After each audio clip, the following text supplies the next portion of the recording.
Assalamualaikum warahmatullahi wabarakatuh. Perkenalkan, nama saya Lia Anggriani dengan NIM 992024040 dari jurusan Bisnis Program Studi Akuntansi Perpajakan dari kelas 2 AP2. Jadi, pada video ini saya akan menjawab beberapa pertanyaan dari materi pertemuan pertama pada hari ini dari mata kuliah Penganggaran Bisnis. Jadi, untuk pertanyaan yang pertama itu ada, kenapa sih anggaran itu tuh disebut sebagai alat perencanaan sekaligus alat pengendalian ataupun alat kontrol dalam suatu bisnis? Jadi, menurut saya, anggaran itu disebut sebagai alat perencanaan karena perusahaan ini menggunakan anggaran ini untuk merencanakan kegiatan-kegiatan di masa yang akan datang. Misalnya itu dengan menentukan target penjualan, rencana produksi, dan juga memperkirakan biaya-biaya yang akan dikeluarkan. Selain itu, anggaran ini tuh juga disebut sebagai alat pengendalian atau kontrol itu karena perusahaan dapat membandingkan nih antara rencana anggaran dengan hasil yang sebenarnya. Jadi jika ada perbedaan, perusahaan ini bisa mengevaluasi dan juga mencari penyebab nih sehingga dapat dilakukannya perbaikan pada anggaran yang selanjutnya.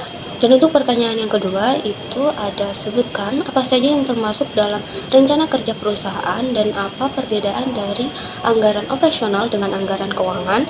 Jadi rencana kerja perusahaan ini tuh biasanya meliputi seperti rencana pemasaran, rencana produksi, rencana pembelian bahan baku, dan juga rencana penggunaan tenaga kerja yang dibutuhkan oleh perusahaan ini.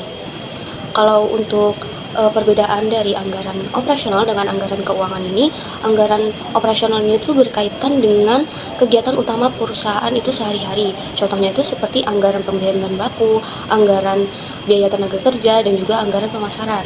Nah, selain itu untuk anggaran keuangan ini tuh berkaitan dengan kondisi keuangan perusahaan. Contohnya itu anggaran kas, anggaran investasi, ataupun anggaran pelunasan utang. Untuk pertanyaan yang nomor 3 itu, mengapa faktor perilaku manusia ini perlu diperhatikan dalam evaluasi anggaran?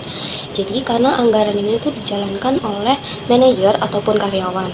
Jadi sikap, motivasi ataupun tanggung jawab dari mereka ini bisa mempengaruhi tercapai atau tidaknya target dari anggaran perusahaan tersebut.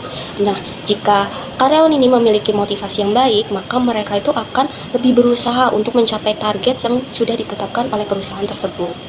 Sekian jawaban dari saya. Mohon maaf apabila ada salah kata. Wassalamualaikum warahmatullahi wabarakatuh.